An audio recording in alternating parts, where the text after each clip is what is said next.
কেমন খাচ্ছে পটল বাটা সন্দীপ? পটল বাটা? হ্যাঁ।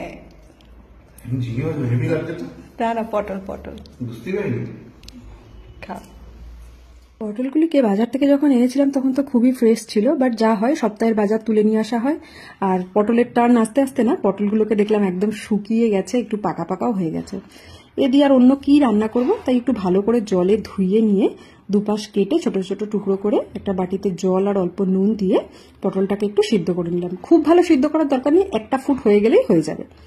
এদিকে মিক্সিং জারে নিয়ে নেব রসুন বেশ কিছুটা, কাঁচা লঙ্কা যতটা ঝালের পরিমাণ দরকার।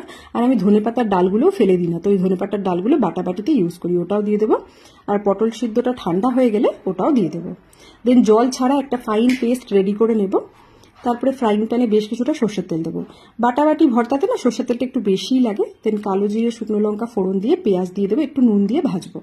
পেঁয়াজটা যে নরম হয়ে ভাজা হয়ে যাবে, সাথে একটু কাশ্মীরি রেড চিলি পাউডার আর হলুদ গুঁড়ো দেবো যাতে ভালো কালার হয়।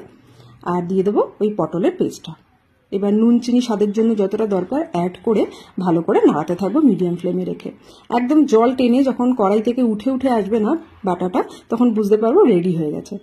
একটা পাত্রে তুলে নিয়ে উপর থেকে বাটাবাটি ভর্তার নিয়মই হচ্ছে একটুখানি সর্ষের তেল কাঁচা অ্যাড করলে সুন্দর লাগে, অপূর্ব খেতে হয় কিন্তু গরম ভাতের সাথে।